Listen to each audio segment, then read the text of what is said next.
Give a minute बेटा।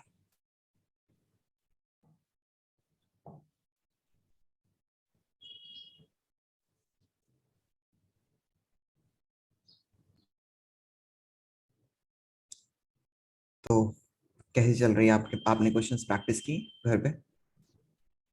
Yes sir. वो sir एक मैम ने क्वेश्चन एक टेस्ट पोस्ट किया था, तो उसके अंदर एक क्वेश्चन मुझे थोड़ा सा कंफ्यूजन हुआ था। ओके बताएं। अच्छा एक second sir, I just bring the question.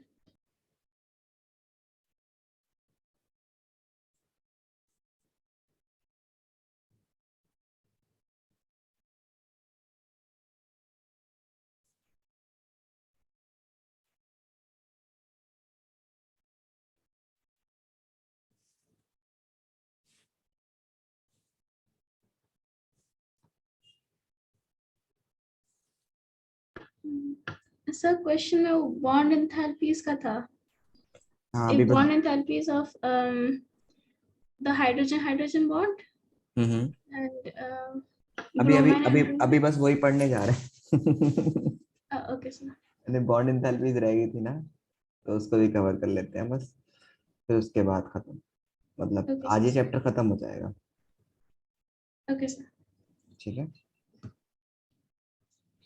तो हम लोगों ने कौन कौन सी पढ़ चुके हैं? हम लोग हीट ऑफ फॉर्मेशन पढ़ चुके हैं, अलग अलग तरह की।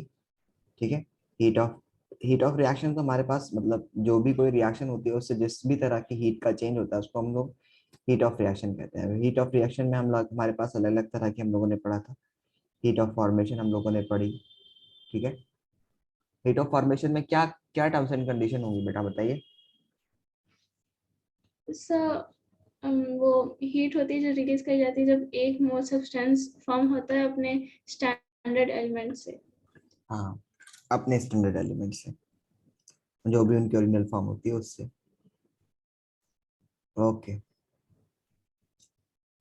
फिर हम लोगों ने एंथैल्पी ऑफ फॉर्मेशन पढ़ा, एंथैल्पी ऑफ डिसोल्यूशन पढ़ा, एंथैल्पी ऑफ न्यूट्रलाइजेशन। न्यूट्रलाइजेशन पढ़ा। ठीक है। यस। ठीक है, हमारे पास अलग अलग तरह की आती हैं। अब हम लोग हैसेस लॉ पढ़ेंगे और इसी में हम लोग बॉन्ड वाली भी पोर्शन भी हम लोग सभी से इसी में करते हैं। ठीक है, ओके सर।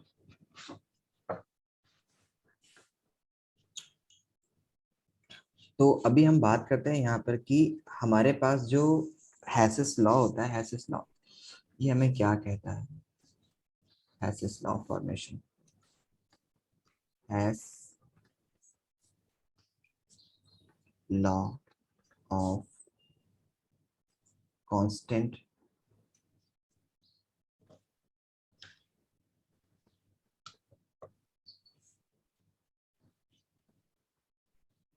समेशन। आपकी क्लासेस अभी भी चल रही है, बंद है अभी? सर कल पहला दिन है स्कूल का। कल स्कूल खुला था? नहीं सर, कल पहला दिन होगा। अच्छा, संडे में। Yes sir. हैसेस law of constant he summation, अगर मैं बात करता हूँ ये क्या होता है, ये कहता है कि सपोज कीजिए कोई भी रिएक्शन, सपोज कीजिए ए से बी कोई एक रिएक्शन हुई है, ये बहुत सारे स्टेप्स में हुई है। मैं इसको एक्स वाई मान लेता हूँ कि कोई एक रिएक्शन है, वो एक्स वाई हुई है। लेकिन ये एक्स वाई एक स्टेप में नहीं बना, ये बहुत सारे स्टेप में बना। जैसे सपोज कीजिए कि ये पहले एक्स से ए में गया, फिर ये बी में गया, फिर बी से सी में गया, इसी तरह से ये जो फिर सी से, मतलब इस तरह से सी से बाद में ये वाई की फॉर्मेशन में आया है। सो यहाँ पर हमारे पास बहुत सारे स्टेप्स होते हैं। तो ये कहता है कि क्योंकि एंट्रोपी चेंज एक स्टेट फंक्शन है, वो एक हम बोलेंगे कि वो पाथ पर डिपेंडेंट नहीं करता है, ये किस तरह से आपने उसको किया है। सो जो टोटल इंथैल्पी चेंज यानी यहाँ से यहाँ में जो इंथैल्पी चेंज आया है वो बराबर होता है इस स्टेप में आया हुआ इंथैल्पी चेंज, फिर इस स्टेप में आया हुआ इंथैल्पी चेंज, इस स्टेप में आया हुआ enthalpy change and so on. कि हम बोलेंगे इस रिएक्शन का जो डेल्टा एच होगा यानी इंथैल्पी चेंज होगा वो इक्वल होगा इंथैल्पी चेंज इन 1 + 2 + 3 + 4 सबका। जैसे फॉर एग्जाम्पल अगर मैंने बोला कि फॉर एग्जाम्पल अगर मैं बोलता हूँ कि हमारे पास एक सोडियम क्लोराइड है, सोडियम, ठीक है। सोडियम क्लोराइड की फॉर्मेशन हम लोग लिखते हैं कि NH सॉलिड जब रिएक्ट करेगा Cl2 से तो बनाएगा क्लोरीन सोडियम क्लोराइड NaCl और सॉलिड। तो ये कोई इतना आसान प्रोसेस नहीं है कि इसे ऐसे ही डायरेक्टली हो गया होगा। जब आपने इसको किया होगा तो सबसे पहले सोडियम जो है वो सोडियम सॉलिड से सोडियम गैस में कन्वर्ट हुआ होगा, ठीक है। सोडियम सॉलिड से सोडियम गैस, फिर यहाँ पर आपको जो एंथैल्पी चेंज आया होगा वो आया होगा। उसके बाद इसने अपना एक इलेक्ट्रॉन लूज किया होगा तो यहाँ पर enthalpy of ionisation H2 Na positive बना होगा और एक इलेक्ट्रॉन को लूज किया होगा, ठीक है। फिर यहाँ पर भी अगर हम लोग देखें तो इंथैल्पी ऑफ एटमाइजेशन क्लोरीन के लिए आया होगा, क्लोरीन भी Cl2 की फॉर्म में है तो यहाँ पर बॉन्ड टूटा होगा और दो Cl के एटम्स बने होंगे। फिर दो Cl के एटम्स में दो Cl के एटम्स बने होंगे जिसमें से हम लोग को एक Cl का एटम चाहिए हो, तो मान लेते हैं कि Cl एटम्स में टूट गया है। उसके बाद इस Cl एटम ने फिर से एक के बाद इलेक्ट्रॉन गेन किया होगा तो इलेक्ट्रॉन गेन इंथैल्पी लगी होगी, तो यहाँ पर एनर्जी चेंज आया होगा H3H4। फिर जाकर के ये दोनों मिले होंगे और उसके बाद ये लेटिस बनाया होगा उन्होंने, तो क्रिस्टल लेटिस बनाने की इंथैल्पी ऑफ लेटिस फॉर्मेशन अलग से लगा होगा, ठीक है 5। तो सब जाकर के ये सारी एनर्जीज को अगर हम लोग प्लस कर लें तो ये सारा हम लोग को जो भी मतलब चेंज आया होगा इंथैल्पी में सबको ऐड करेंगे वो बराबर होगा जो इंथैल्पी ऑफ फॉर्मेशन इसका है। समझ आया? Yes sir. कि अगर एक रिएक्शन बहुत सारे मल्टीपल स्टेप में होती है तो वो उसके जो इंथैल्पी चेंज आता है वो सारी इंथैल्पी चेंज के बराबर होता है, ठीक है। तो यहाँ पर हम लोग बोलते हैं एक स्टेटमेंट लिख लेते हैं इसके लिए, the overall heat involve, the overall heat, अरे यार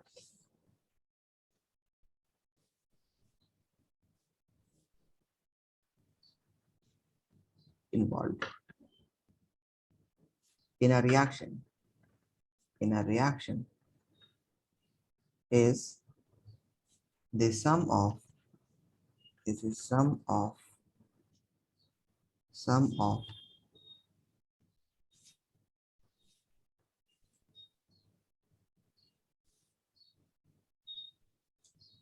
sum of heat involved in its independent independent in its independent step। Okay, समझ आया? यस। अब जैसे मैं बात करता हूँ कि हमारे पास A से B हमारे पास कोई चीज है, ठीक है, एक स्टेप में हुई, इसमें आप मान लेते हैं कि एंथैल्पी चेंज आपका हुआ है, ठीक है, पहला। फिर B से कोई चीज C में गया, सो फिर इसमें दूसरा एंथैल्पी चेंज आया होगा। फिर C से D में गया, उसमें एंथैल्पी चेंज आया H3। तो अगर A से D में आपको कोई प्रोडक्ट लेके जाना है तो that would be equal to enthalpy change जो उसका आएगा of the reaction would be equal to enthalpy change first plus enthalpy change 2 plus enthalpy change 3 plus enthalpy change 4। 3 है तो 3 तक ही लगता है, ठीक है, समझ आया? Yes sir. अब आगे हमारे पास है एक इम्पॉर्टेंट यही चीज में कि हमारे पास जो बॉन्ड इंथैल्पीज होती हैं, जो बॉन्ड ब्रेक करते हैं, ठीक है, उसकी इंथैल्पीज को हम लोग डिस्कस कर लेते हैं क्या है। तो finding the heat of formation, हम लोग यहाँ पे एक नोट लिख देते हैं, finding heat of formation. Heat of formation, जब भी कोई बॉन्ड बनता है तो उससे ही एनर्जी रिलीज होती है और जब कोई बॉन्ड ब्रेक किया जाता है तो उसमें एनर्जी दी जाती है। तो finding the heat of formation of a compound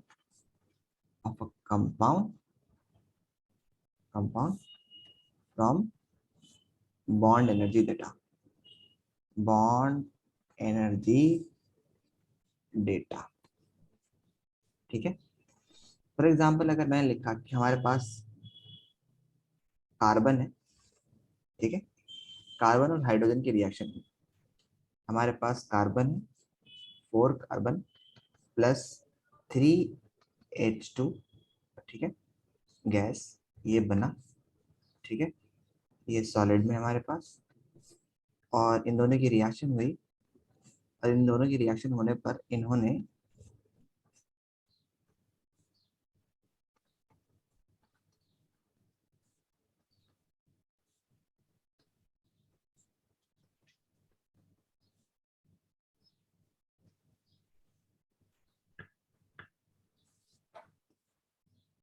ब्यूट 1,3 1,3 diene ये बनाया है, ठीक है, ब्यूट 1,3 diene.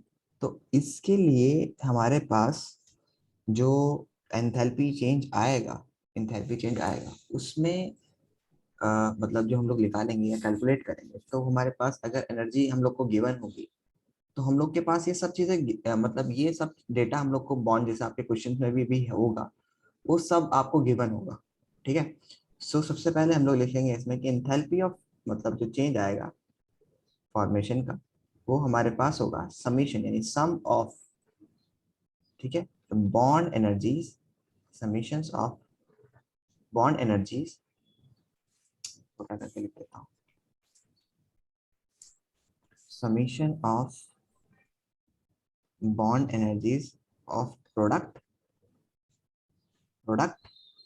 minus summation of bond energies of reactant, ठीक है, समझ आया। यानी कि यहाँ पर जो आपको दे रखा होगा बॉन्ड एनर्जीज की, वही आपको दे रखा होगा कि कार्बन कार्बन के बॉन्ड फॉर्मेशन की एनर्जी इतना है, कार्बन हाइड्रोजन का इतना है, आप गिनेंगे, सबको सम करेंगे, मल्टीप्लाई करके जैसे जैसे ऐड करके आपको गिवन होगा, सबका एनर्जी गिवन होगा आपको। क्वेश्चन में ऐसा नहीं होगा कि आपको कोई एनर्जी नहीं गिवन होगा, आपको सब गिवन होगा क्वेश्चन में, ठीक है। उसके हिसाब से आप इसको करेंगे और फिर आंसर कैलकुलेट कर लेंगे। समझ में आया? जैसे कि यस सर। प्रोडक्ट, ठीक है, नहीं नहीं नहीं नहीं, इसमें ना उल्टा होता है, उल्टा होता है, उल्टे इसमें इसमें ना बॉन्ड एनर्जीज हमारे पास जिसमें एंथैल्पी है ना। अच्छा, इसमें एक चीज याद रखनी है बेटा, इसमें इंपॉर्टेंट है ये चीज, इसमें ये चीज याद रखनी है कि इसमें रिएक्टेंट की जो एनर्जी होती है उसमें से माइनस किया जाता है प्रोडक्ट की एनर्जी में, ठीक है। इसमें जो रिएक्टेंट की एनर्जी होती है ना, रिएक्टेंट हमेशा याद रहता है ना हम लोग को कि हम लोग जनरली प्रोडक्ट में से रिएक्टेंट को माइनस करते हैं, हमेशा T2 माइनस T1 करते हैं, लेकिन इसमें याद रखनी है ये बात कि इसमें हम लोग को रिएक्टेंट में से प्रोडक्ट को माइनस करना होता है। समझ आया? Yes sir. तो ये इंपॉर्टेंट पॉइंट याद रहेगा, यस सर। ठीक है। सर टेस्ट के अंदर वो मैंने वही करा था, मैंने प्रोडक्ट माइनस रिएक्टेंट करा था। इसमें तुम्हें रिएक्टेंट माइनस प्रोडक्ट करना होता है, मैंने भी वही ध्यान फटाफट से लिख दिया, फिर मुझे याद आया क्योंकि इसमें क्या होता है ना कि इसमें हम लोग को बॉन्ड तोड़ने में एनर्जी देनी पड़ती है, इसलिए यस हमेशा सर। रिएक्टेंट का ज्यादा होता है, प्रोडक्ट का कम होता है। समझ आया? भाई मैंने सपोज करो मैंने एनर्जी दी 10, मुझे मिली 5 बॉन्ड, नए बॉन्ड बनने में, तो इसलिए यस सर। 10 में से हमारा चेंज कितना है, तो इसमें से इसको माइनस करेंगे ना, तो हमारे पास जो बचेगा वो उसी के हिसाब से होगा ना यस सर। चेंज। तो इसलिए bond dissociation is always an endothermic, bond breaking is या bond dissociation is always an endothermic process, आपको उसको उसमें हमेशा एनर्जी देनी पड़ती है, तो ये चीज इसमें याद रखनी होती है कि क्योंकि इसमें हमेशा एनर्जी देनी पड़ती है, तो उसी के हिसाब से इसमें होगा। अब उसी के हिसाब से आप इसमें करेंगे कि इंथैल्पी ऑफ फॉर्मेशन में आप लिख देंगे यहाँ पे कि ये जो भी इंथैल्पी आपको गिवन होगी कार्बन की, ठीक है, प्लस बॉन्ड इस कार्बन में के तो है ही नहीं, उसके बाद आपको हाइड्रोजन के बॉन्ड तोड़ने में जो एनर्जी गिवन होगी तो वो आपको लिखनी होगी, ठीक है। सो यहाँ पर यस लिख सर। देंगे आप कि यहाँ पर आपको इंथैल्पी ऑफ फॉर्मेशन, अब यहाँ पर अगर ये कार्बन का उसमें दे रखा होगा क्या कहते हैं तुम्हारा ग्रेफाइट में दे रखा होगा, तो यहाँ पर इसकी 0 हो जाएगी enthalpy of formation of carbon, इसको 0 कंसिडर कर लेंगे क्योंकि हम लोगों ने आर्बिट्रेरी चूज कर रखा है कि कार्बन का जो भी मतलब मतलब कार्बन की जो ओरिजिनल स्टेट होती है वो ग्रेफाइट हम लोग कंसिडर करते हैं, लेकिन अगर डायमंड दे रखा होगा तो फिर डायमंड से ग्रेफाइट का चेंज इसमें दे रखा होगा तो फिर वो आपको वो लिखना होगा। सो यहाँ पर आपको 4 कार्बन दे रखे हैं तो 4 लिखिएगा यहाँ पे। फिर इंथैल्पी ऑफ फॉर्मेशन के लिए यहाँ पे फॉर्मेशन लिखिएगा, ठीक है, जो भी आपको दे रखा होगा enthalpy of formation of carbon, carbon का, ठीक है। समझ में आया? अगर ग्रेफाइट में है तो इसको ग्रेफाइट ही कंसिडर कर लीजिए कि ये ग्रेफाइट ही है, ठीक है। अगर ये ग्रेफाइट है तो कोई बात नहीं, तो फिर तो ये 0 ही हो जाएगा, ठीक है। यस समझ सर। आया? Yes sir. प्लस प्लस क्या करेंगे फिर इसमें से हम लोग प्लस करेंगे 3 इंटू ये हमारे पास जो एच एच बॉन्ड का हम लोग को दे रखा होगा कि bond energy of H H bond जो आपको गिवन होगी वो लिखनी होगी, ठीक है। उसके बाद ये हमारे पास किसका हो गया, रिएक्टेंट का हो चुका है, इसको प्लस कर लिया। फिर माइनस करेंगे इसमें से हम लोग 6, ठीक है, समझ आया, इंटू। सर तो एक तरफ हमने क्या कहते हैं कार्बन की एंथैल्पी ऑफ फॉर्मेशन ली और फिर हाइड्रोजन की बॉन्ड एनर्जी ली है। हाँ, इंथैल्पी ऑफ फॉर्मेशन या बॉन्ड एनर्जी इसमें, क्योंकि अब यहाँ पर तो हमारे पास कुछ है ही नहीं ना, ये यस मतलब सर। यहाँ पर कोई बॉन्ड तो है नहीं यस सर। एक्चुअल में। अब जब बॉन्ड ही नहीं है तो फॉर्मेशन या जो भी कुछ है मतलब ग्रेफाइट होगा तो 0 ही कंसीडर करेंगे एक्चुअली में उसे, ठीक है। और यहाँ पर और हमारे सर पास डायमंड के लिए क्या है तो उसकी एंथैल्पी ऑफ फॉर्मेशन दी जाएगी या फिर उसकी बॉन्ड एनर्जी? बॉन्ड एनर्जी तो है ही नहीं ना बेटा। डायमंड के लिए अगर हो। हाँ, अगर अगर सीसी बॉन्ड उसमें दे रखा है, सीसी बॉन्ड के बारे में अगर दे रखा है उसमें कि ग्रेफाइट कार्बन जो हमारे पास प्योर स्टेट है, प्योर स्टेट है, उसमें जो भी क्वेश्चन में गिवन होगा वो आपको उसी उसी के हिसाब से लिखना होगा। आपको क्वेश्चन गिवन होगा उसी के हिसाब से उसको लिखना होगा। अभी हम कर लेंगे एक एग्जाम्पल इसका, ठीक है। Okay sir. उसके बाद हमारे पास 6 यहाँ पे लिखेंगे और फिर 6 बॉन्ड हमारे पास कौन कौन से हैं, 1 2 3 4 5 6।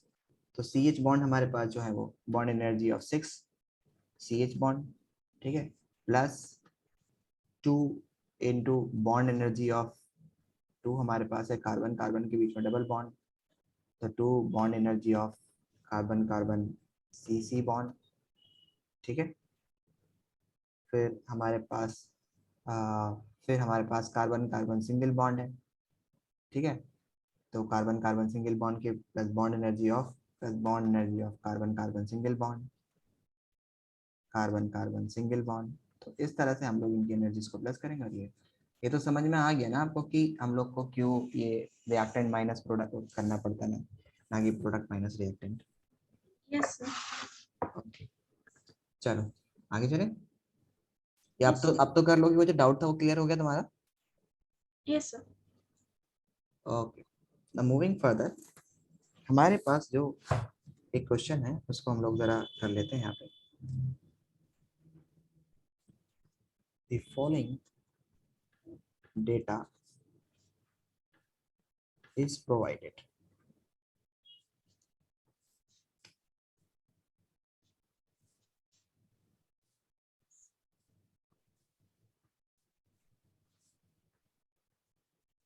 The following data is provided. आपको given है कि H2 plus half O2 will gives you H2 gas.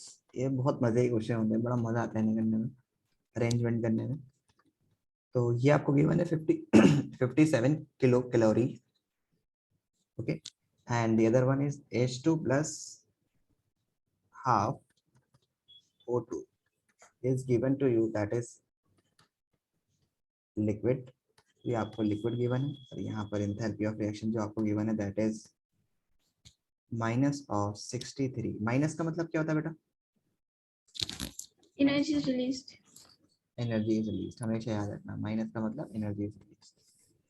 68.3 kilo calories, okay. तो यहाँ पर क्वेश्चन है कि व्हाट विल बी हीट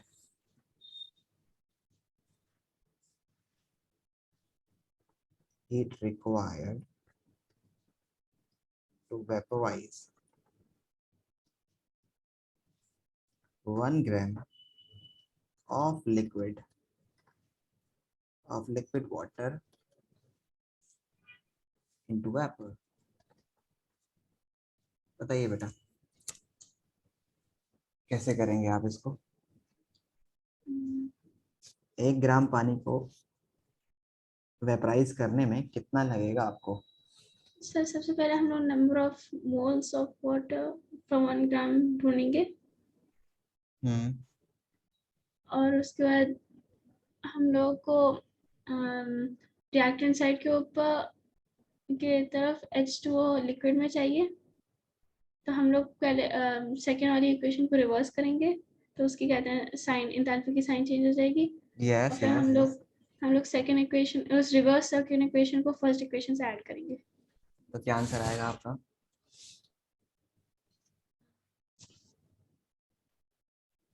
कर दिया आपने ये क्वेश्चन, समझ लो बस हो गया। अब बताइए फिर क्या आंसर आएगा आपका? पहले आप एक काम कीजिए ना, 1 मोल का निकाल लीजिए। मोलर मोलर का हिसाब से दे रखा है ना आपको ये कैलोरीज। ठीक है। यस सर, से 11.3 होगा फॉर 1 मोल 11.3 पॉजिटिव में कि नेगेटिव में? पॉजिटिव। हाँ, पॉजिटिव में 11.3 आपके पास तो वैल्यू आ गई है। यस अब सर। ये कितने ग्राम वाटर की? 1 मोल। Yes sir. 18 ग्राम की, तो उसको 18 से डिवाइड कर दीजिए। समझ आया? Yes sir. ओके, चलिए नेक्स्ट आपको क्वेश्चन है हमारे पास। चलिए एक और क्वेश्चन करते हैं।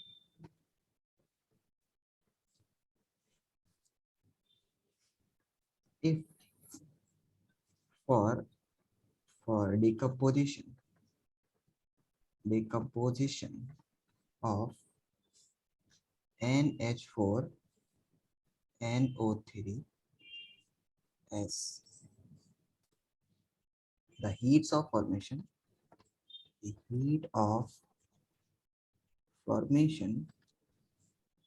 of NH4NO3 solid, NO2 gas and H2O liquid are -367.54,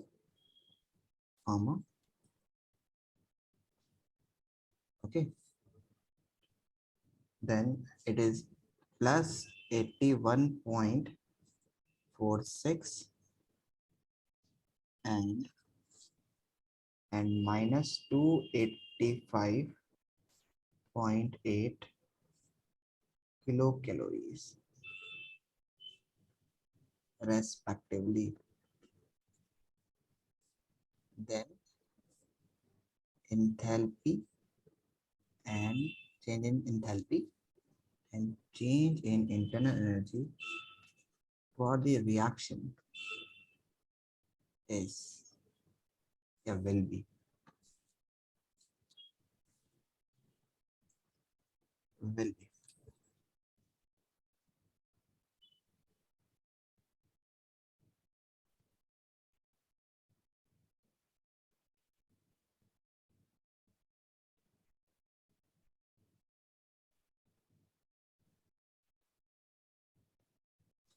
जी बेटा। सर जी, हम लोग को डेल्टा एच और डेल्टा यू फाइंड करना है कि डिकम्पोजिशन। हम लोग को डेल्टा एच और डेल्टा यू ही फाइंड आउट करना है इस रिएक्शन के लिए। आप डिकम्पोजिशन ऑफ डिकम्पोजिशन है।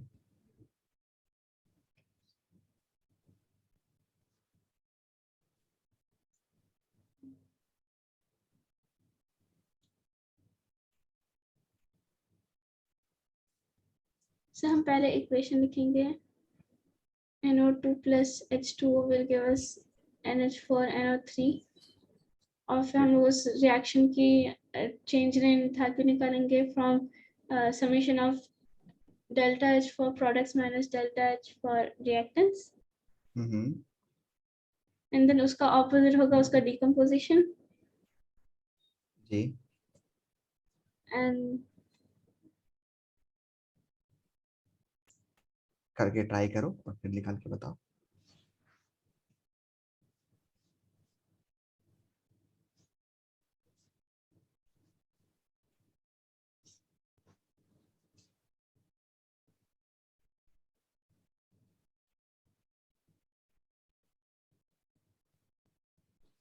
मैं डिकम्पोजिशन रिएक्शन लिख दूं इसकी या लिख यस लोगे? सर, सर आप लिख दीजिए।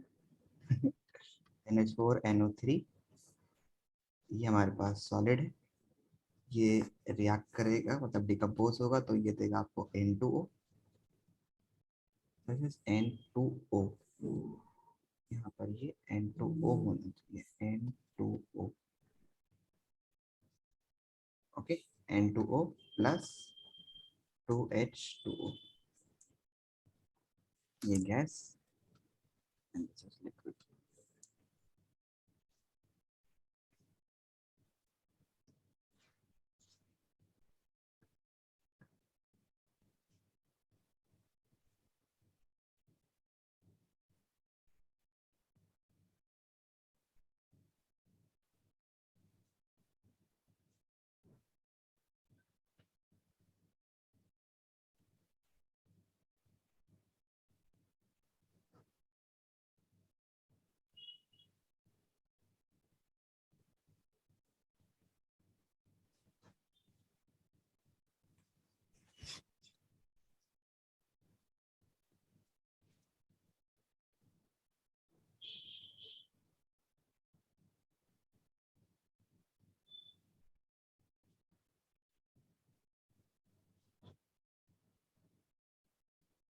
इसमें ये वाला फॉर्मूला पहले आप enthalpy of formation enthalpy change निकाल लीजिए, कैलकुलेट कर लीजिए, ठीक है। कि आपने यस सर। कितनी for the decomposition the heat of formation का जो आपको हीट ऑफ फॉर्मेशन आपको ये गिवन है, इसका ये गिवन है, इसका ये गिवन है, तो सबका आप लिख दीजिए, ठीक है, ठीक है। और उसके अकॉर्डिंग पहले आप इंथैल्पी ऑफ फॉर्मेशन कैलकुलेट करके बताइए मुझे। इंथैल्पी ऑफ फॉर्मेशन का क्या फार्मूला होता है बेटा इस वाले उसमें केस में? Sir summation the delta H of formation for of the products minus delta H of formation for the reactants. So 163.2। 163.2 मैंने कैलकुलेट नहीं किया, एक मिनट मैं कैलकुलेट कर लेता हूँ।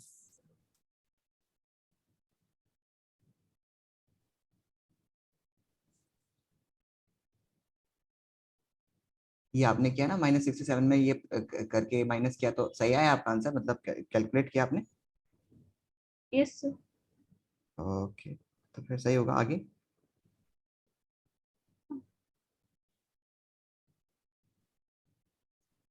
सर then ये होगा delta H ना, क्या? जो हमने अभी कैलकुलेट करा है। 122 जो इसका वैल्यू आएगी मतलब इंथैल्पी चेंज में आपका कितना है? 163.2। 160, 122.6 आएगा। ओके सर, मैंने कोई मिस्टेक।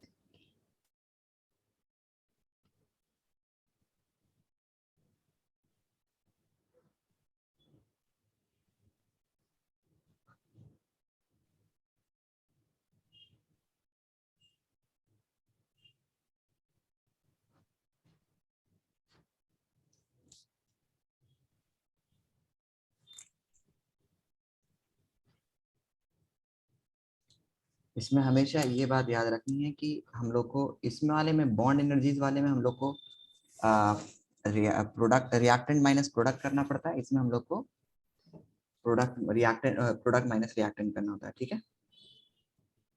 Yes sir. सर वो नेगेटिव में आएगी। हाँ नेगेटिव में आएगी। Okay sir. सर मैंने वो वाटर के लिए मैंने बस एक molecule use, I didn't multiply by 2 I think. Oh that's why. तो फिर सर ये डेल्टा एच होगी। हाँ ये डेल्टा एच की वैल्यू आएगी आपकी एंथैल्पी चेंज। फिर जब डेल्टा एच की वैल्यू आप कैलकुलेट कर लोगे तो delta H is equal to delta U plus delta n g R T. Yes sir.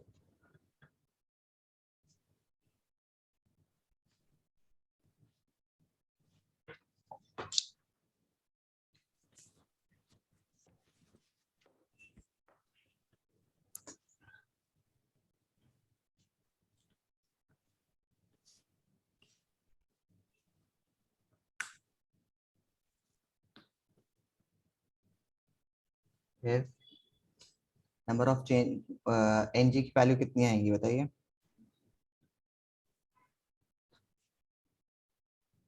1। Yes 1 आएगी। इसमें भी हम लोग को reactant minus, sorry, product minus reactant करना होता है। बस उसी में बॉन्ड एनर्जी वाले केस में खाली रिएक्टेंट माइनस प्रोडक्ट करना होता है, बाकी हर जगह पे हमें यही करना होगा। Okay yes sir. सर हमें यहाँ पर आर की वैल्यू आर की वैल्यू कैलोरीज में, कैलोरीज में। कैलोरीज में तो 2 ले लो।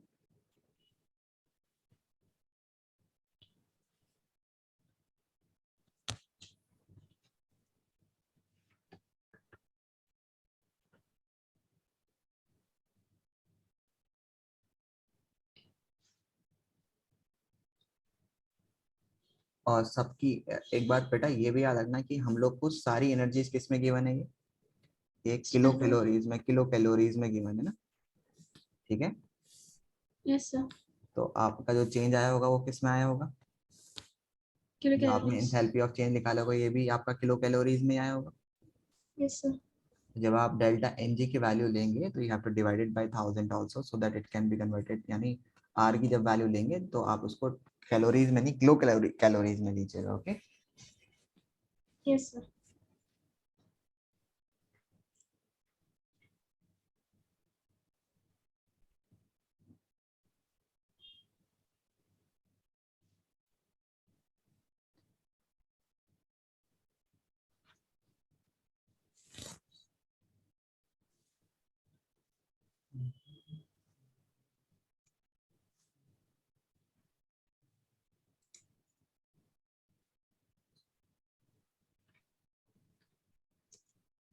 So delta U is around 123.2. 123.2, हाँ इतना ही हाँ इतना ही आएगा लगभग। गुड बेटा। अच्छा हमें यहाँ पर टेम्परेचर स्टैंडर्ड लेना है। टेम्परेचर आपने कितना लिया था? 298 ना? 298 केल्विन। हाँ अगर टेम्परेचर नहीं किया माना होता तो स्टैंडर्ड ही लेते हैं हम लोग ना। यस। ओके हमारे पास एक और question, if 2 moles of ethane क्या होता है? C2H6, okay, are burned completely uh, and 3129 kilojoule of heat is released out. Okay, what will be heat of formation of ethane if heat of formation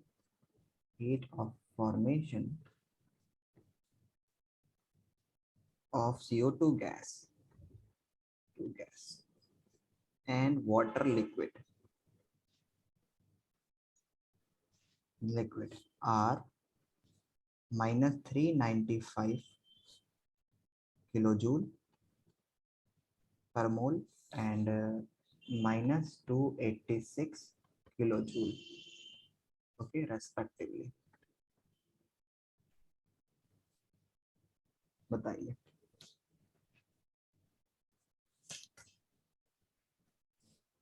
अगर 2 मोल हम लोग ethane को जलाते हैं, completely burn करते हैं, तो हम लोग को ये मिलता है, इतनी एनर्जी यानी 3129 जूल हम लोग को एनर्जी मिलती है, किलो जूल। अब आप बताइए कि अगर कार्बन डाइऑक्साइड के फॉर्मेशन की heat of enthalpy of formation हमारे पास माइनस 395 किलो जूल है और दैट्स ऑफ हाई वाटर की हमारे पास माइनस 286 किलो जूल पर मोल है रेस्पेक्टिवली, तो आप मुझे बताइए कि इंथैल्पी ऑफ फॉर्मेशन कितना होगा इथेन का?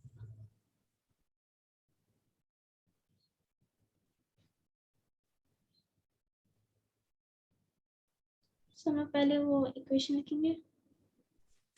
हाँ बताइए इक्वेशन कैसे लिखेंगे आप? C2H6 plus oxygen. plus oxygen will gives you CO2 plus water. फिर इसको बैलेंस करेंगे। Yes sir. यहाँ पर आपके पास 2 कार्बन है तो यहाँ पर भी आपको 2 ही कार्बन मिलेगा। यहाँ पर आपके पास 6 वाटर है तो यहाँ पर आप 3 से मल्टीप्लाई कर दीजिएगा। यहाँ पर आपके पास 4 और 3 7 तो यहाँ पर आप 7/2 से मल्टीप्लाई कर दीजिएगा।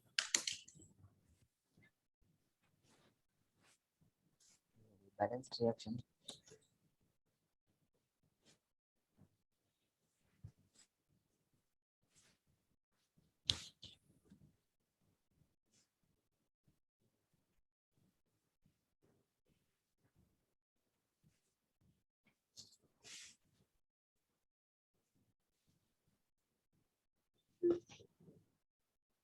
सर हमें पता है कि इस रिएक्शन के लिए 3129 जूल रिलीज होते हैं और फिर वो इक्वल होगा डेल्टा एच इस रिएक्शन के लिए नहीं होगा बेटा, वो ये बात तो मैं यहीं पे बस यही तो चीज याद रखनी थी। यहाँ पे लिखा हुआ है 2 मोल्स। और हम 2 लोग मोल। कोएफिशिएंट डालेंगे। हाँ तो no we'll divide by 2। Yes you have to divide this number by 2। फिर आप उसको लिख देंगे सेमीकोलन करके कि आपको ये एनर्जी रिलीज हुई है। रिलीज हुई तो मतलब सराउंडिंग में गई है, और सराउंडिंग में गई है तो नेगेटिव। ठीक है, जो भी वैल्यू आएगी that will B 3129 divided by 2 kilo yes joule. और फिर ये इक्वल होगी delta H of products minus delta H of reactants. Delta H of products हाँ फॉर्मेशन और वो हमें दिए हुए हैं। वो हमें गिवन है फॉर्मेशन। कार्बन डाइऑक्साइड का हम लोग को गिवन बना लेंगे C yes, प्लस और हम लोग माइनस करेंगे CO2। ठीक है, यस सर। और वाटर कैसे बना होगा H2 plus O2 will gives you H2O। Yes sir. अब आपको यहाँ पर कार्बन डाइऑक्साइड की जो फॉर्मेशन है वो आपको एनर्जी गिवन है, और वो है आपको that is minus 395 kilo joule. और यहाँ पर जो एनर्जी आपको गिवन है वो है हमारे पास -286 किलो जूल। Yes sir. और हम लोग इसे सेपरेट करेंगे heat of formation of ethane और फिर ऑक्सीजन की 0 रहती है तो हम लोग उसको रीअरेंज करके हमें मिल जाएगा।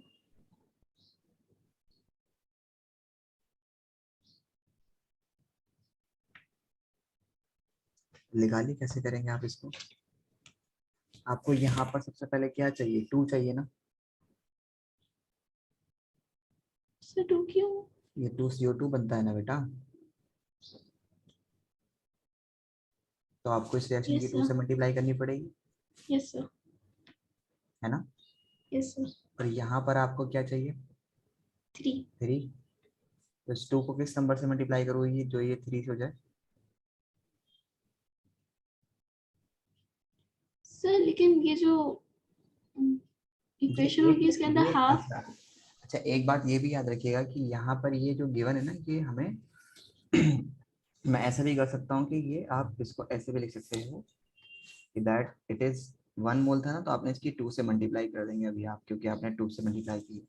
चलो मान लेते हैं यहाँ पर हम लोग हाफ ले लेते हैं, सॉरी यहाँ पर हम लोग हाफ O2 ले लेते हैं, और ये आपको 1 मोल वाटर की इंथैल्पी ऑफ फॉर्मेशन गिवन है। Okay, yes sir. अब आपको इसको 3 से मल्टीप्लाई करनी है तो आप इसकी 3 से कर देंगे पूरी यस रिएक्शन सर। की। तो 3 से करेंगे तो आप इसको भी 3 से करना पड़ेगा। ठीक है। Yes sir. अब अब आपको ये दोनों चाहिए। ठीक है, आपको एक्चुअल में फॉर्मेशन चाहिए ना, फॉर्मेशन। तो आपको इस रिएक्शन को रिवर्स करके लिखना होगा, उल्टा लिखना पड़ेगा। यानी कि आपको रिवर्स में चाहिए ना, ये चीज आपको इधर चाहिए। Yes sir. ठीक है, और ये चीज आपको इधर चाहिए। Yes sir.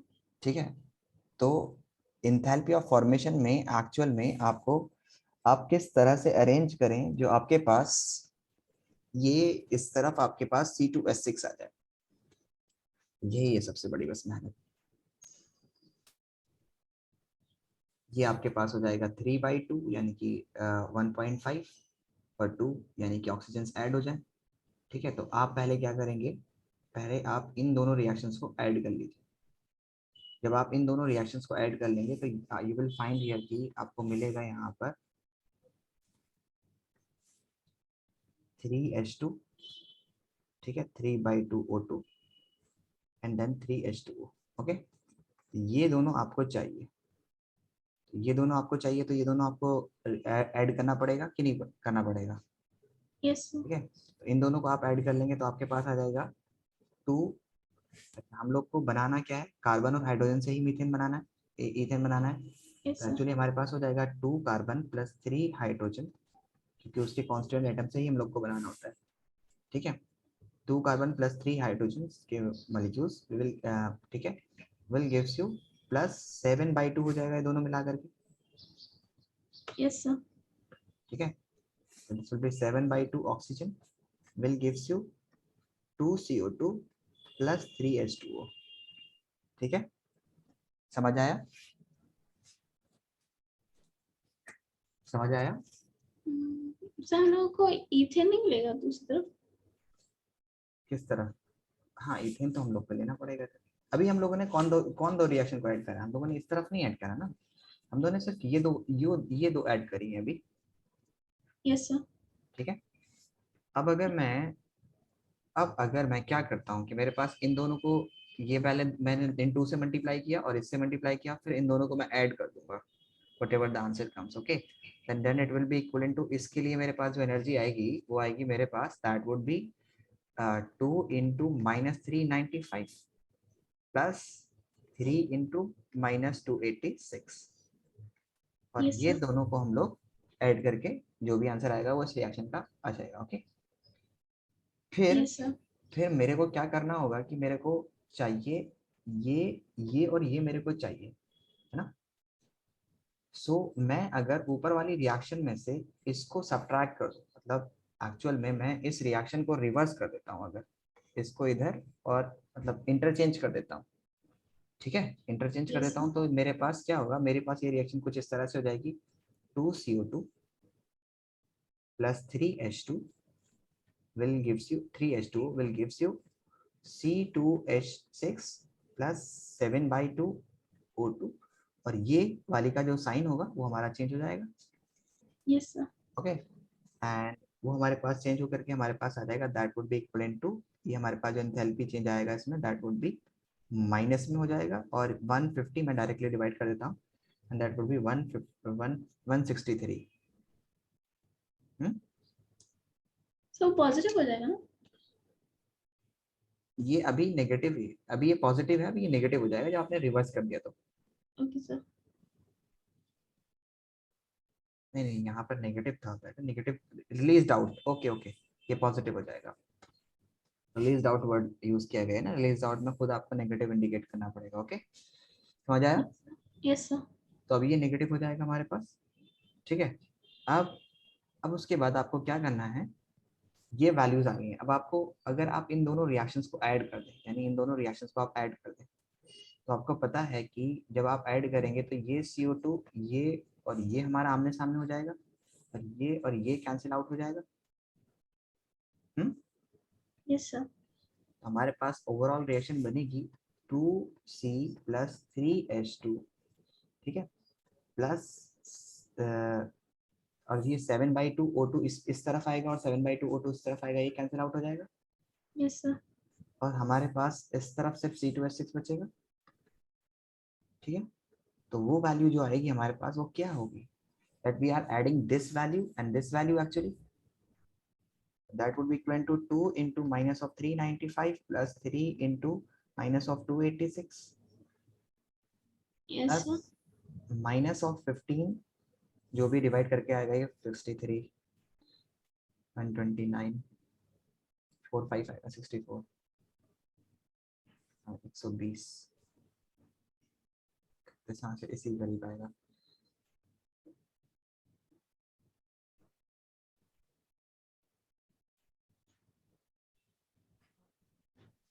ओके, 64.5। तो यहाँ पर हम लोगों को प्रोडक्ट्स माइनस रिएक्टेंट करना होगा या फिर हम लोग ऐड कर रहे हैं बेटा साइन के साथ। हम लोगों ने इस रिएक्शन को इस रिएक्शन को ऐड किया, वो आमने सामने होने की वजह से कट गए ना, अपोजिट डायरेक्शन में होने की वजह से। 2 इज इक्वल टू 2 लिखो, कट जाएगा ना। Yes sir. तो हम लोगों ने एक्चुअली ऐड किया। आप इसको इधर लिख दीजिए, कोई दिक्कत नहीं, चाहे इसको इधर लिख दीजिए, बात एक ही है। आपको इंथैल्पी ऑफ फॉर्मेशन लिखा ना, formation of methane or ethane. Ethane form हो क्या नहीं हुआ?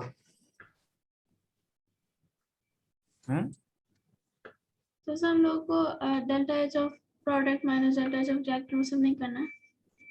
यहाँ पे डेल्टा नहीं आएगा, उस वो वाला नहीं आएगा इसमें, डेल्टा वाला। इसमें तो आपको अरेंजमेंट करने हैं रिएक्शंस के, ये ऐसा लॉ है। एक रिएक्शन अगर मल्टीपल स्टेप्स में होती है तो उसको उसको करने के हमारे पास मतलब हम लोग को इस तरह से अरेंज करना होगा कि हमारे ये कैंसिल आउट हो जाए और हमारे जो प्रोडक्ट्स हैं जो हमें चाहिए, एक्चुअली हम लोग को ये रिएक्शन चाहिए थी, ये रिएक्शन यानी कि ये इथेन की फॉर्मेशन की रिएक्शन है कि नहीं है बताइए। Yes sir. इथेन 1 मोल बना कि नहीं बना? Yes sir. अब कैसे बना ये कैसे आया? हम लोग ने उसी रिएक्शन से अरेंज किया। सबसे पहले हम लोगों ने लिखा लिखा कि जब हम लोग कंबशन दे रखा था कि ये हम लोग कंबशन करेंगे तो ये हमारे पास आएगा, ये एनर्जी हमारी रिलीज होगी, ये हम लोग को मिलेगी ना, ठीक है। Yes sir. अब हम लोग को इथेन इधर चाहिए होगा ना फॉर्मेशन करने के लिए, तो हम लोगों ने इस रिएक्शन को रिवर्स कर दिया। यस। तो हमारी जो एनर्जी थी माइनस में वो प्लस में हो गई। Yes sir. 4.5, ठीक है, हमारे पास एनर्जी हमारे पास प्लस में हो गई। अब ये प्लस में अगर हमारे पास एनर्जी हो जाती है तो ये हमारे पास फर्स्ट इक्वेशन आ गई है।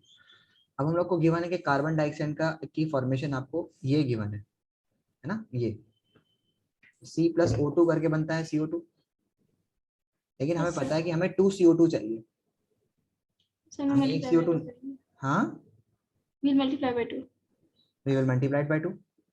इसी तरह से हमारे पास वाटर लिखा हुआ है यहाँ पर। वाटर हम लोग बनाते हैं तो 1 मोल वाटर बनाने के लिए हम लोग को ये मिलता है एनर्जी, तो हम लोग को 3 वाटर मोलिक्यूल चाहिए क्योंकि हमारे पास 3 है, 3 हो गया। अब अगर मैं इन दोनों को ऐड करता हूँ तो मेरे पास इन दोनों रिएक्शन को ऐड करके मेरे पास बनेगा ये वैल्यूज आ जाएंगी। तो मैंने उनको वैसे ही ऐड कर दिया, 2 into this and plus this add कर दिया, यस सर। ठीक है। अब मेरे को वाटर, हमने इस रिएक्शन को रिवर्स करके लिख दिया, ये वाली हमारे पास रिएक्शन आ गई। अब हमको पता है कि हम लोग को कार्बन और हाइड्रोजन रिएक्टेंट साइड में चाहिए, और ताकि हम लोग को इथेन हम लोग को प्रोडक्ट साइड में चाहिए। तो हम लोगों ने इस तरह से अरेंज कर दिया। अब दोनों रिएक्शंस को आप ऐड कर दीजिए, 7/2 इस तरफ आया, वो कट जाएगा, ये कैंसिल आउट हो जाएगा। We are adding actually, we are not subtracting, okay. Yes sir. और फिर will get our answer, final answer हमारा आ जाएगा। Yes sir.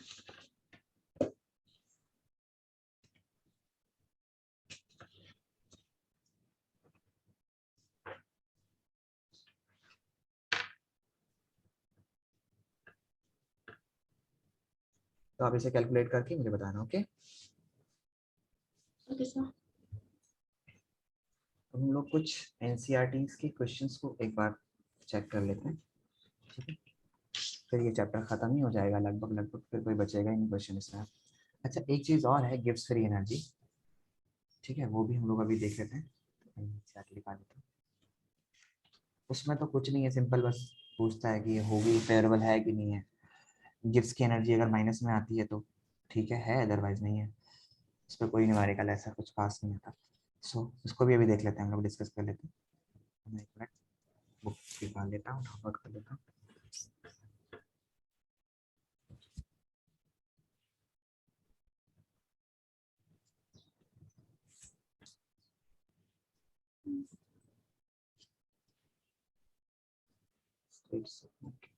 बड़ा है।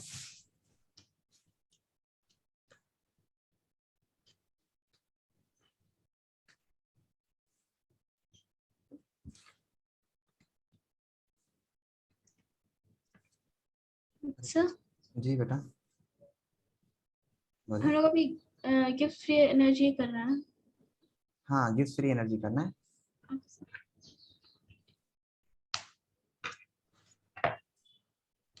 बस वो खत्म हो गया, मतलब एक्चुअल में ये खत्म ही हो चुका है ये वाला पोर्शन। ये हमारे पास एनसीईआरटी है, ठीक है। गिब्स फ्री एनर्जी में हमारे पास जो वैल्यू होती है, मतलब हम लोग को गिब्स फ्री एनर्जी का निकालना होता है। गिब्स फ्री एनर्जी भी हमारे पास एक तरह से ऐसे ही है, जो हमें बताती है कि कोई रिएक्शन कितनी स्पॉन्टेनियस है, कितनी नहीं है। गिब्स की वैल्यू अगर नेगेटिव में होती है तो हम लोग बोलते हैं कि रिएक्शन पॉसिबल है, यानी फेवरेबल है। और अगर गिब्स की एनर्जी पॉजिटिव में है तो रिएक्शन स्पॉन्टेनियस नहीं है, यानी रिएक्शन नहीं होगी। ठीक है। अब हम लोग को कोई भी रिएक्शन को कराने के लिए हमेशा माइनस में ही जी को लाना होता है। ठीक है, समझ आया?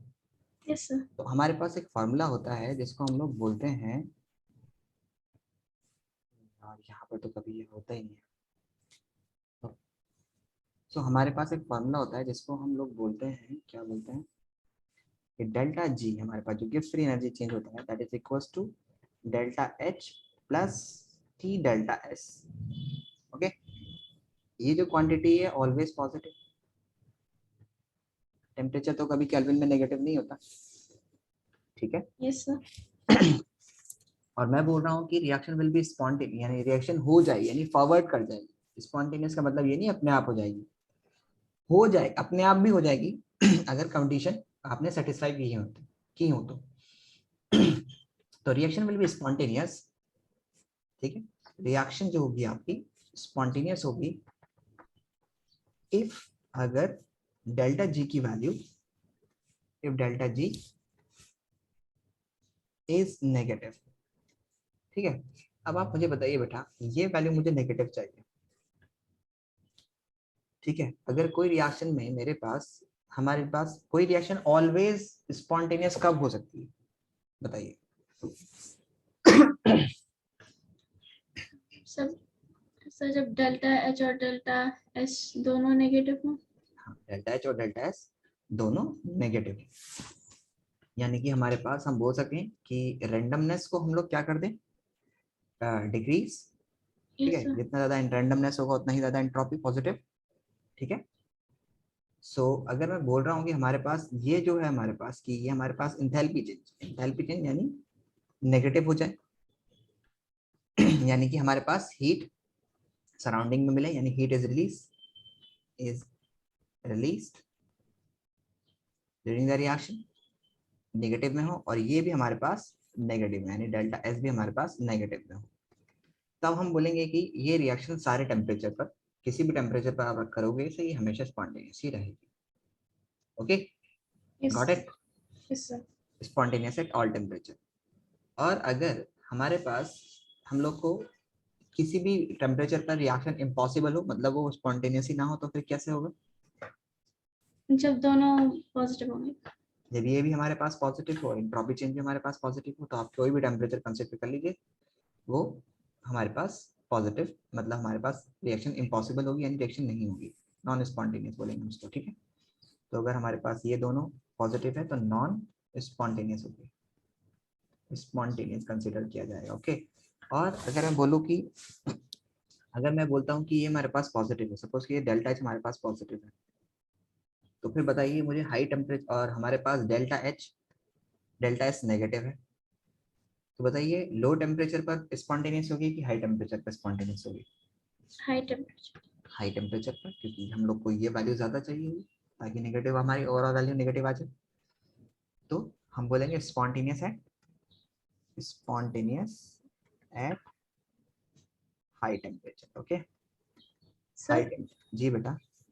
सर टेक्स्ट बुक के अंदर delta H minus T delta S है।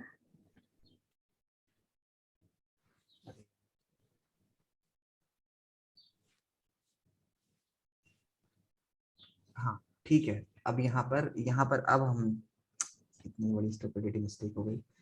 खैर हमारे पास ये फॉर्मूला है। ठीक है, अब हमारे पास हम बोलेंगे कि अगर हमारे पास एंट्रोपी एंट्रोपी ये हमारे पास पॉजिटिव फिर कंसीडर करना पड़ेगा।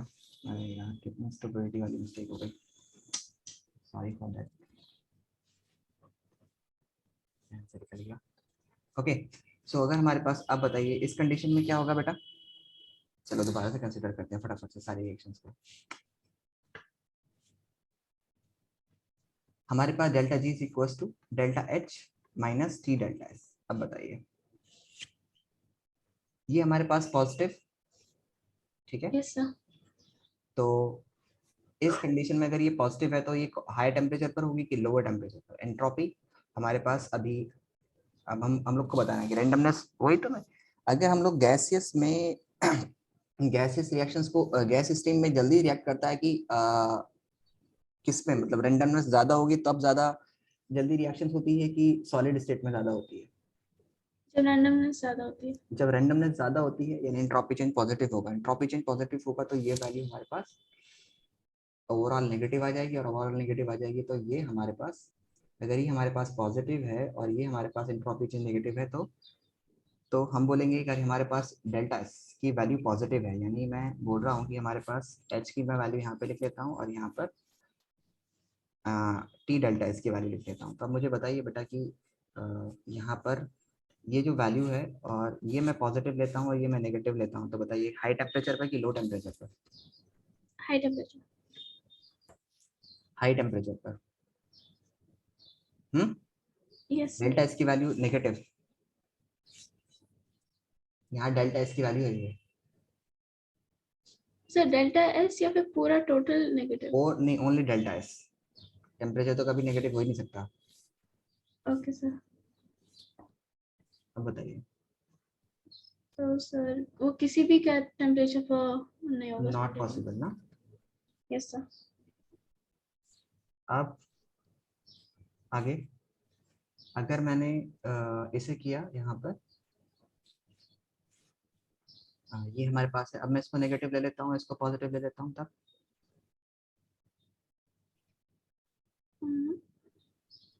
Sir at all temperatures. Possible at all temperature,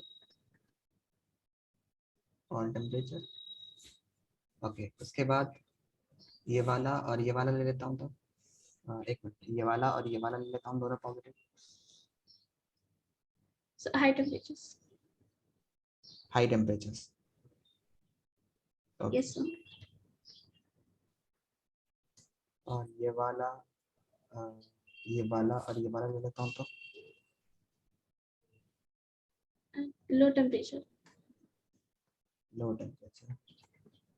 low temperature पर कौन सी रिएक्शन ज्यादा होती है, एक्सोथर्मिक या एंडोथर्मिक? Low temperature exothermic. पर कौन सी रिएक्शन ज्यादा फॉरवर्ड करती है, एंडोथर्मिक या exothermic? Sir exothermic athermic. Hmm, exothermic. Exothermic, क्योंकि यहाँ पर आपको दिख रहा है कि ये हमारे पास डेल्टा एच है, डेल्टा एच हमारे पास नेगेटिव मतलब हीट रिलीज हो रही है, तो हम बोलेंगे एक्सोथर्मिक रिएक्शंस आर फीजिबल, यानी स्पॉन्टेनियस होती है एट लो टेम्परेचर। समझ आए? जितना आप यस। टेम्परेचर उसका करोगे उतना ही जल्दी से वो एक्सोथर्मिक। तो जहाँ पर हीट रिलीज हो रही होती है, हम लोग को उसकी सिस्टम की हीट को फटाफट से रिमूव करना होता है, अदरवाइज इक्विलिब्रियम सेट हो जाता है, फिर वो रिएक्शन फॉरवर्ड नहीं कर पाती। ठीक है। एक्चुअल में क्या है कि जो चीज हम लोग को रिएक्टेंट में मिल रही है ना, ठीक है, उसको हमें जल्दी से जल्दी हटाना है ताकि रिएक्शन हमेशा फॉरवर्ड डायरेक्शन में मूव करती है। ठीक है, तो अगर हम लोग को हीट मिल रही है तो हीट को हमें रिमूव करना है, तो रिमूव करोगे तो मतलब टेम्परेचर को लो करना पड़ेगा। Yes sir. अच्छा, यहाँ पर किस तरह की रिएक्शन होगी हाई टेम्परेचर? जाहिर सी बात है, एंडोथर्मिक रिएक्शन। एंडोथर्मिक। ठीक है, चलो अभी हम लोग कुछ क्वेश्चंस कर लेते हैं इससे रिलेटेड और फिर हम लोग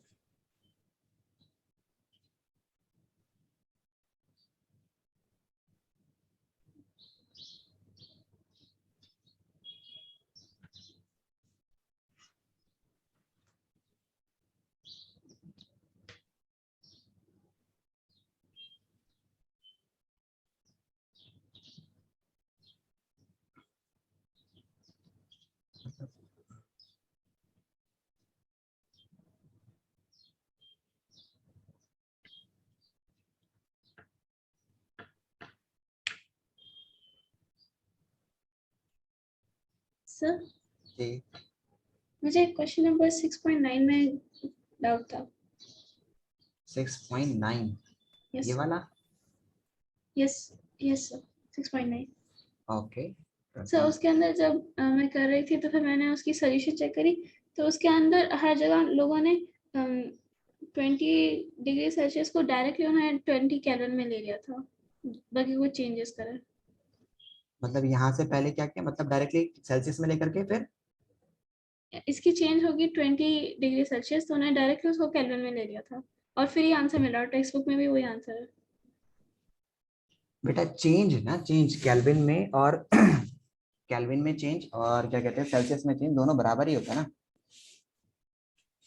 आप पहले इसको इसमें 298 माइनस ऐड करेंगी, फिर सॉरी इसमें 273 ऐड करेंगे, फिर इसमें भी 273 ऐड करेंगे, फिर उसको माइनस करेंगे, तो बात तो बराबर ही है ना। डेल्टा टी जो होता है ना, जब सेम डिफरेंस होता है तो उस कंडीशन में आप जो चेंजेस होते हैं उसको आप सपोज कीजिए, मैंने बोला कि इसमें आप 298 पहले ऐड कीजिए, इसमें भी 298 पहले ऐड कीजिए, फिर आप उसको माइनस कीजिए। ठीक है, तो बात तो वही है, 298 तो कैंसिल ही हो जाएगा ना, यस चेंज तो सर। सेम ही है, चेंज तो सेम ही आएगा। ओके सर, तो डेल्टा टी के अंदर हम लोग कुछ ऐड नहीं करना है? हाँ डेल्टा टी में आपको चेंज करना है, ये ओके सर। जब जब जब हम लोग को करना होता है अगर मल्टीप्लीकेशन के टर्म में होता है तो। ठीक है लेकिन चेंज तो सेम ही रहेगा, क्योंकि अगर 10 डिग्री अगर केल्विन में चेंज होता है तो 10 डिग्री सेल्सियस में भी चेंज होता है।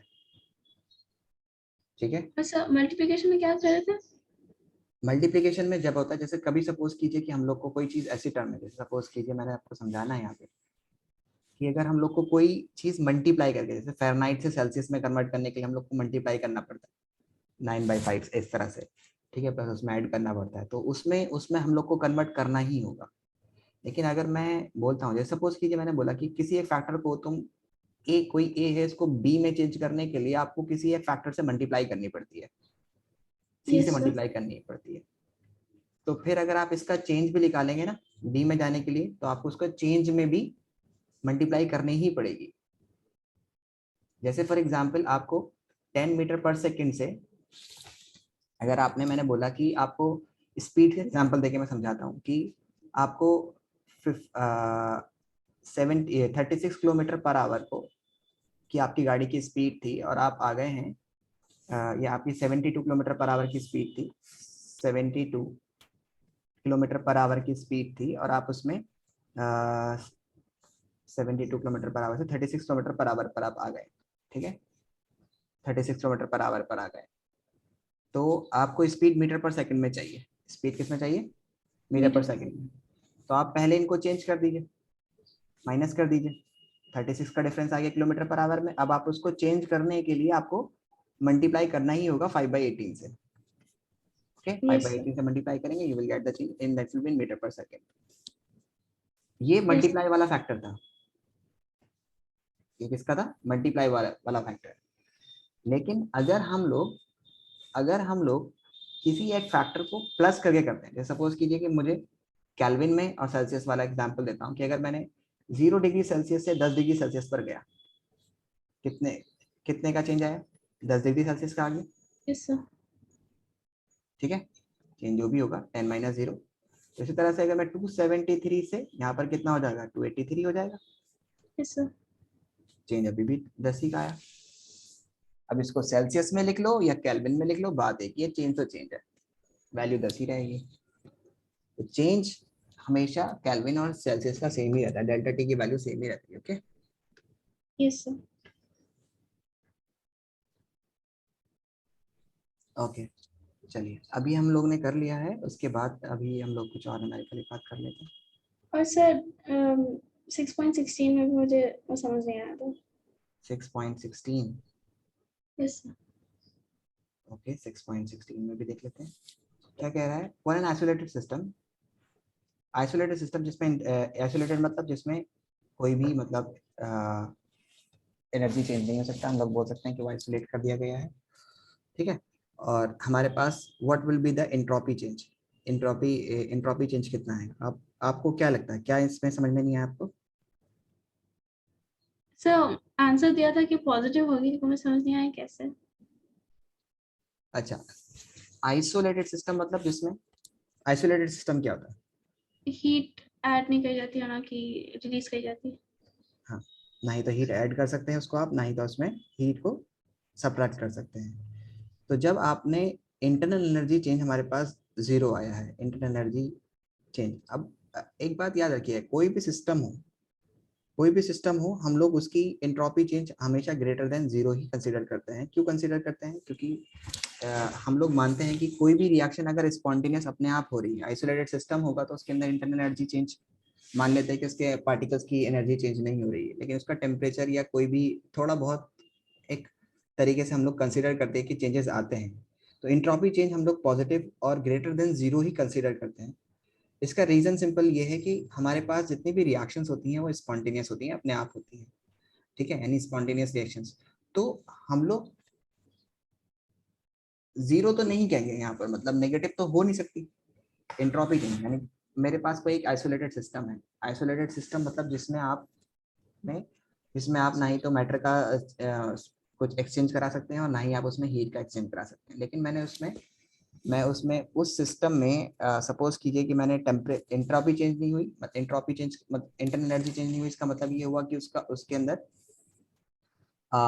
मतलब टेम्परेचर अभी कांस्टेंट है। Yes sir. टेम्परेचर कांस्टेंट है, ठीक है, टेम्परेचर कांस्टेंट है। अब टेम्परेचर कांस्टेंट रखने के मेरे पास बहुत सारे तरीके हो सकते हैं, ठीक है, लेकिन कई बार सिस्टम जो है, अगर मैं सिस्टम को बहुत स्लोली स्लोली अगर मैं मूव कराता हूँ, पिस्टन पिस्टन अगर सपोज कीजिए मैंने कंडीशन कंसीडर कर ली यहाँ पर, लेट सपोज कीजिए कि हमारे पास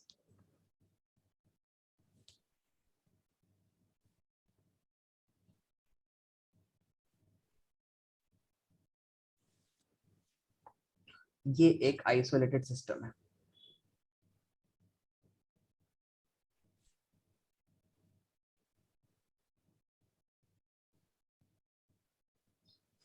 इसमें आपने कंडीशंस अप्लाई करी हैं कि आइसोलेट कर दिया गया है, यानी सिस्टम से सराउंडिंग से बीच में, मतलब यही इसके बीच में एक वॉल है, ना ही तो इसमें कोई हीट एक्सचेंज हो सकती है और ना ही इसमें हीट एंटर की जा सकती है, ठीक है, ठीक है, यस सर। आइसोलेट कर दिया गया है। अब बताइए क्या डेल्टा एस की वैल्यू आप नेगेटिव कंसीडर कर सकते हैं इसमें? हमारे नो पास सर। दो ही वैल्यू होंगी ना, डेल्टा एस की वैल्यू क्या होगी, या तो नेगेटिव या पॉजिटिव, यस सर। ठीक है। अब हमारे पास सेकेंड लॉ ऑफ थर्मोडायनेमिक्स की उससे हम लोग बोलते हैं कि सिस्टम्स और सराउंडिंग की जो टोटल मतलब एनर्जी है, यानी स्पॉन्टेनिटी यानी रैंडमनेस हमेशा बढ़ रही है, इट इज कंटिन्यूसली इंक्रीजिंग। मान लेते हैं कि इसके पार्टिकल्स जो हैं वो अभी इस उसमें है, कोई एक पर्टिकुलर अरेंजमेंट में है, एंड दे आर मूव कर रहे हैं। पार्टिकल तो मूव करेंगे ना, यस सर। सॉलिड तो है नहीं। पार्टिकल को आप एनर्जी दे रहे हैं क्या बाहर से? No sir. अपने आप मूव कर रहे हैं। Yes sir. अपने आप अगर कोई चीज हो रहा है तो उसका मतलब क्या है? उसका मतलब स्पॉन्टेनियस। यानी कि वो स्पॉन्टेनियस प्रोसेस है, और स्पॉन्टेनियस प्रोसेस में डेल्टा की वैल्यू पॉजिटिव होती है। तो अगर हम लोग कोई सिस्टम कंसीडर कर लेते हैं और उसमें कोई भी, इसलिए तो कहते हैं यूनिवर्स की जो इंट्रोपी है, इस यूनिवर्स के अंदर जो डिसऑर्डरनेस बढ़ती जा रही है, आप देखते हैं कि आप अपने रूम के अंदर देखेंगे कि आपका रूम बहुत अच्छे से आपने मैनेज किया, एक अच्छे से मैनेज करके आपने उसको रखा हुआ है, लेकिन आप कुछ टाइम के बाद देखेंगे कि वो आपका जो रूम होगा उसके अंदर डिसऑर्डरनेस अपने आप हो जाएगी, यानी चीजें ना अपने आप ऑर्डर से डिसऑर्डर की तरफ अपने आप चलती हैं वो, क्योंकि वो नहीं चाहती एक पर्टिकुलर स्टेट में रहना, ठीक है। अपने आप देखेंगे बेडशीट चेंज हो जाएगी थोड़ा सा, मतलब अपने आप उसका कुछ ना कुछ उसके अंदर चेंजेस आने शुरू हो जाएंगे। इसी तरह से अगर सॉलिड में पड़ा हुआ है कोई हमारे पास, तो वो अपने आप जो है आइस है सपोज कीजिए, या लिक्विड में चेंज हो जाता है अपने आप एक पर्टिकुलर टेम्परेचर पर, क्योंकि इसके पार्टिकल्स अभी स्टिक है एक पर्टिकुलर उसमें है, अभी ये मूव करना चाहते हैं। तो गैसेस भी हमारे पास क्या होती है, गैसेस के जो पार्टिकल्स होते हैं दे आर कंटिन्यूसली मूविंग, ठीक है। अगर कंटिन्यूसली मूव कर रहे हैं तो उसका मतलब जाहिर सी बात है कि गैसेस के पार्टिकल्स अपने आप मूव कर रहे हैं, they are in random motion, कभी भी उनको आप एक जगह नहीं रोक सकते किसी एक पर्टिकुलर टेम्परेचर पे, दे आर कंटिन्यूसली मूविंग। तो हम बोले चाहे बहुत माइनर सा चेंज आए एंट्रोपी के अंदर, लेकिन आएगा जरूर, और वो होगा पॉजिटिव। बस एक स्टेटमेंट लिख के ही इसको छोड़ना होगा, इसमें कोई एक्सप्लेनेशन हम दे नहीं सकते ज्यादा बड़ी, समझ ओके आया? सर। Yes sir. अगर इंटरनल एनर्जी चेंज अगर हमारा जीरो होता है तो हम लोग कंसिडर कर लेते हैं कि हमारे पास जो चेंज है वो हम लोग कंसिडर कर लेते हैं कि दैट चेंज इज एक्चुअली जो एंट्रोपी चेंज है यानी रैंडमनेस जो हो रही है पार्टिकल्स की वो किस वजह से हो रही है, बिकॉज दे आर अपने आप मूव कर रहे हैं, कोई भी प्रोसेस अपने आप हो रहा है उसका मतलब वो उसके अंदर एंट्रोपी चेंज पॉजिटिव है। What it? Yes sir. Okay, उसके बाद आगे ये और कोई क्वेश्चन? यस सर, वो आइसोथर्मल और एडियाबैटिक ग्राफ की हमने डिफरेंस पढ़ी थी कि वो एक उसमें ऊपर होता है फिर दूसरा उसमें नीचे होता है। जो मैंने समझाया था। Yes sir. सर वो क्यों होता है एक्चुअली ऐसा? कई सारे प्रोसेस हमारे पास जो होते हैं ना, आइसोथर्मल प्रोसेस और एडियाबैटिक एक्सपेंशन में हमारे पास अलग अलग तरह के चीजें हम लोग को देखने को मिलती हैं। जो ग्राफ्स होते हैं हमारे पास, अगर मैं उसको एक्सप्लेन करूँ तो मैं तुम्हें, तो पहले मुझे बताओ कि हमारे पास एडियाबैटिक प्रोसेस अगर आप करा रहे हो तो उसकी कंडीशंस क्या क्या होंगी? अगर आप एडियाबैटिक प्रोसेस कोई करा रहे हैं तो क्या कंडीशन समझते हैं कि एडियाबैटिक प्रोसेस की कंडीशंस क्या होती है? सर उसके अंदर हम हीट सप्लाई नहीं कर सकते हीट और ना सप्लाई, हीट रिलीज होती है। ना हीट रिलीज होती है ना हम हीट सप्लाई कर सकते हैं, ठीक है।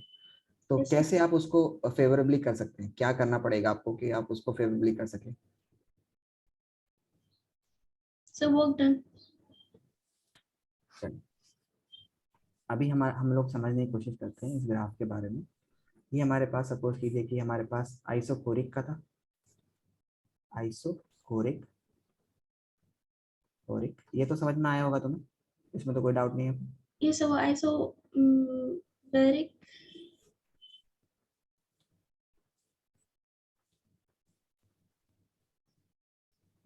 कोरिक, उसके बाद हमारे पास है नेक्स्ट इज आइसोथर्मल, उसके बाद हमारे पास नेक्स्ट है एडियाबैटिक,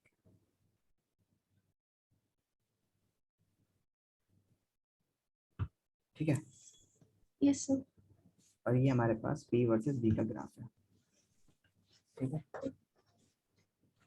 हम ये इस ग्राफ के अकॉर्डिंग हम लोग ये कहना चाह रहे हैं कि अगर हम लोग प्रेशर को इंक्रीज करते हैं आइसोथर्मल प्रोसेस में जिसमें टेम्परेचर कांस्टेंट रहता है, ठीक है। तो जब टेम्परेचर कांस्टेंट रहता है तो हमारे पास कुछ ना कुछ प्रेशर रहता है, और जब हम लोग बिल्कुल एडियाबैटिक करते हैं यानी कि पूरा का पूरा काम जो है हम लोग सिस्टम से करवाते हैं, जो कि हम लोग बाहर से नहीं कर सकते, हीट अप्लाई नहीं कर सकते। देखो, आइसोथर्मल प्रोसेस को समझने की कोशिश करो। मेरे को टेम्परेचर कांस्टेंट रखना है, यस सर। ठीक है। और अगर मेरे को टेम्परेचर कांस्टेंट रखना है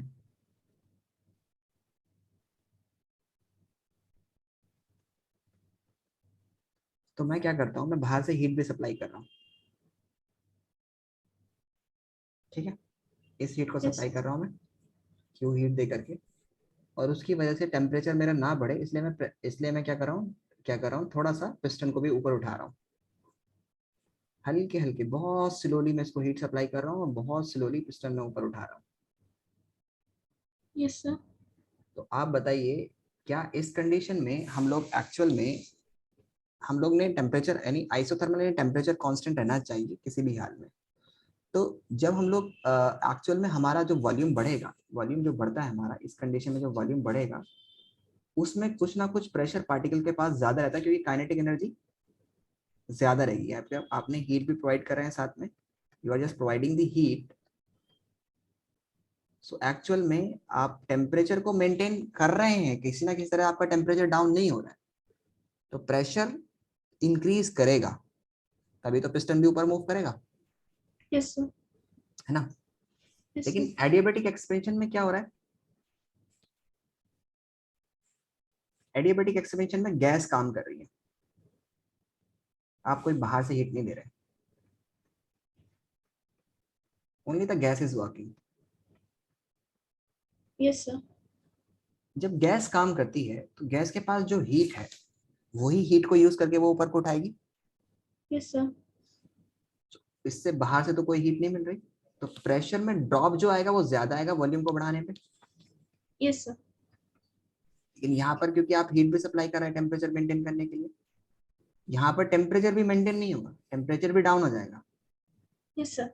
है ना। समझ आया? यस यहाँ सर। पर आपने गैस की एनर्जी को आपने वर्क डन में कन्वर्ट कर दिया तो उसका टेम्परेचर खत्म हो जाएगा, यानी उसकी एनर्जी उसमें चली जाएगी। हीट डायरेक्ट फंक्शन है टेम्परेचर का, हीट कम हो गई तो मतलब टेम्परेचर कम हो गया। यस समझ सर। आया? Yes sir. और सर कंप्रेशन में जब वर्क डन करा जाता है सिस्टम पे। कंप्रेशन और एक्सपेंशन, अगर मैं हम लोग कंप्रेशन करते हैं तो कंप्रेशन में जब हम लोग करते हैं, दबाते हैं, उस कंडीशन में जब हम लोग दबाएंगे दबाएंगे तो आपको आइसोथर्मल यानी टेम्परेचर को कांस्टेंट रखना है। ठीक है, तो उस कंडीशन में अगर मैं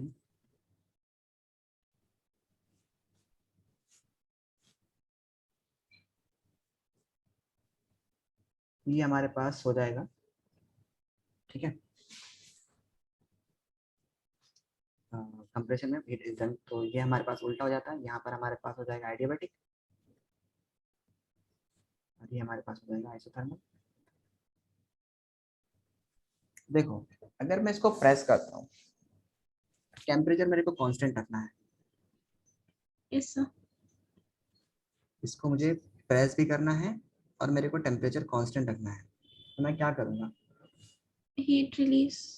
हीट को रिलीज करूंगा, यस सर। हीट रिलीज करूंगा, लेकिन दूसरे केस में एडियाबैटिक में मैं हीट तो रिलीज नहीं कर सकता ना। Yes sir. जब मैं दूसरे केस में हीट रिलीज नहीं करूंगा तो हीट मेरे पास कंटेनर के अंदर ही रहेगी, पार्टिकल्स यस के सर। बीच में रहेगी, तो गैस का ज्यादा प्रेशर होगा, यस। प्रेशर यहाँ पर ज्यादा हो जाएगा सेम वॉल्यूम पर। लेकिन क्योंकि इसमें मैं टेम्परेचर कांस्टेंट करने के लिए मैं अपनी हीट यानी मैं इसको सिंक पर रखूंगा कहीं ना कहीं, जो इसकी हीट को एब्जॉर्ब कर ले इसकी वॉल से, और जब इसकी वॉल से हीट को एब्जॉर्ब कर लिया जाएगा तो इसकी वॉल से हीट बाहर जाएगी, तो टेम्परेचर कांस्टेंट रहेगा क्योंकि हम प्रेस कर रहा हूँ इसको। प्रेस करने पर क्या होगा कि पार्टिकल्स की एनर्जी कम हो जाएगी और जाहिर सी बात है वो नीचे आ जाएगा आइसोथर्मल, और एडियाबैटिक में हमारे पास ऊपर चला जाएगा। क्यों चला जाएगा? वो सिंपल सा रीजन यही है कि एडियाबैटिक में जो है जब आप उसको प्रेस करते हो तो उसकी पार्टिकल्स की हीट बाहर नहीं जा पाती, इसलिए गैस के पार्टिकल्स जो होते हैं वो ज्यादा प्रेशर एक्सर्ट करते हैं। Yes sir. समझ आया? और कोई doubt? No sir. Hmm, no sir. आ गया समझ सब पूरा चैप्टर?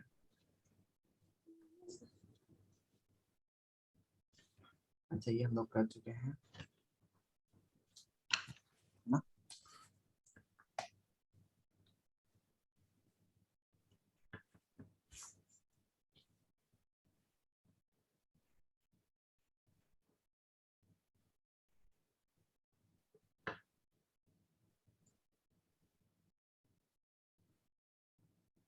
ये मुझे आंसर बताओगे इसका 16.18 का?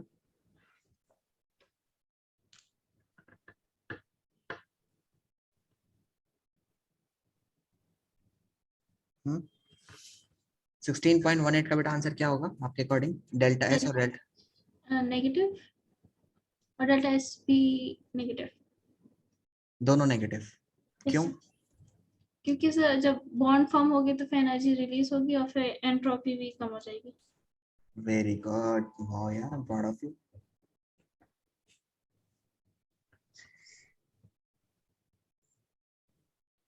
Question number 1.7, 6.17।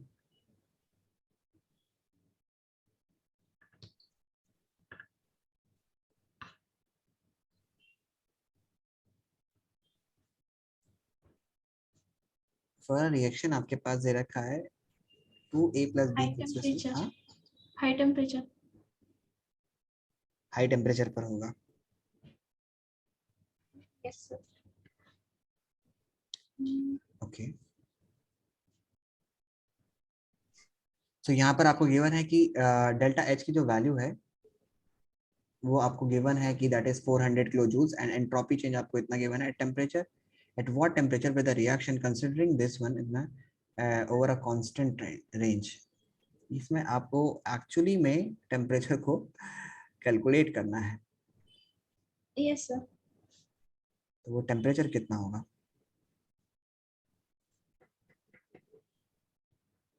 सर 2000 केल्विन के ऊपर डेल्टा जी 0 होगा, so more than 2000 kelvin.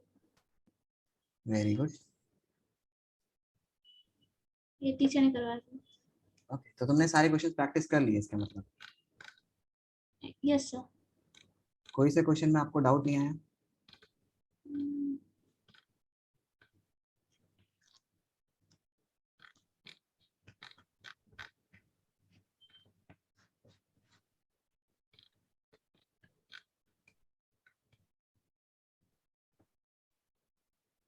No sir, it's fine, जो थे मैंने पूछा।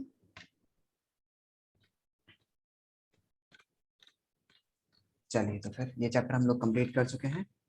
अब हम लोग यस कल को स्टार्ट करेंगे, that will be going to start the. उसमें बहुत मजा आएगा इक्विलिब्रियम चैप्टर के अंदर। सर, इस चैप्टर के आखिर में जो इक्विलिब्रियम का कुछ है इसमें इस चैप्टर में। लास्ट में यस सर।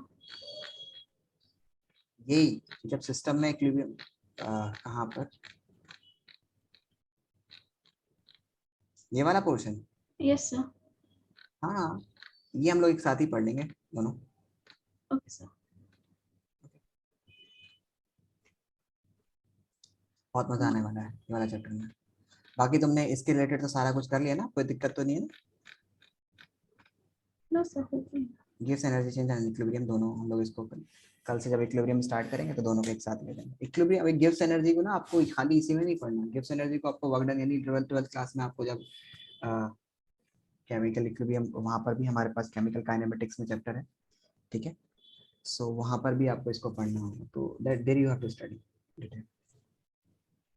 सर। कल क्लास आई डोंट थिंक इस टाइम पर करवाएंगे, बस कल मेरा स्कूल होगा। अच्छा, कल स्कूल होगा, यस तो सर। किस टाइम किया जाए फिर? सर नॉट श्योर सर, वो अभी डिस्कस करके बताना पड़ेगा कैसे करेंगे क्लासेस, क्योंकि सर हमारी मॉर्निंग में ऑफलाइन क्लासेस होती हैं, फिर इवनिंग में कभी कभी मैम ऑनलाइन क्लासेस करती हैं। इवनिंग में मैम ऑनलाइन भी क्लास करती हैं? यस सर, पोर्शन खत्म करने के लिए। ओके ओके ओके, चलिए फिर बता दीजिएगा सर को, ओके, जब भी आपको करना होगा। Yes sir. ओके।